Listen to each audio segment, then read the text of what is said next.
Bernard Ebbers was a former basketball coach who built a $100 billion empire from nothing. Just 4 years later, he buried it under the largest accounting fraud in American history. This is the story of WorldCom, and how the Telecom Cowboy lost everything on a bet he couldn't pay. Ebbers built WorldCom through a relentless string of acquisitions, including a $47 billion purchase of MCI in 1998. He became personally wealthy. Hotels, golf course, a massive ranch in Canada. He wore cowboy boots to the office and earned the nickname the Telecom Cowboy. But his empire was built on a foundation of glass. Then the dot-com bubble burst. WorldCom stock collapsed. The problem was personal. Ebbers had borrowed hundreds of millions of dollars against his own shares. If the price kept dropping, he would be ruined. To cover those personal loans and keep the company looking profitable for Wall Street, WorldCom's leadership began using a dirty trick. They disguised ordinary operating expenses as long-term capital investments. On paper, it looked like a smart financial move. On the books, it was a crime. Between 1999 and 2002, the fraud inflated WorldCom's earnings by more than $11 billion. It became the largest accounting fraud in United States history at the time. While Wall Street was applauding, someone inside the company noticed the numbers didn't add up. It was uncovered not by regulators, but by the company's own internal auditor, Cynthia Cooper.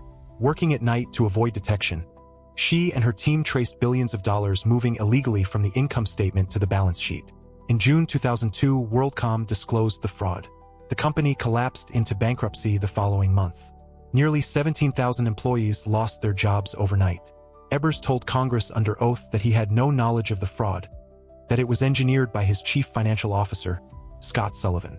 He invoked the Fifth Amendment and refused to answer further questions. But Sullivan pleaded guilty and testified against him.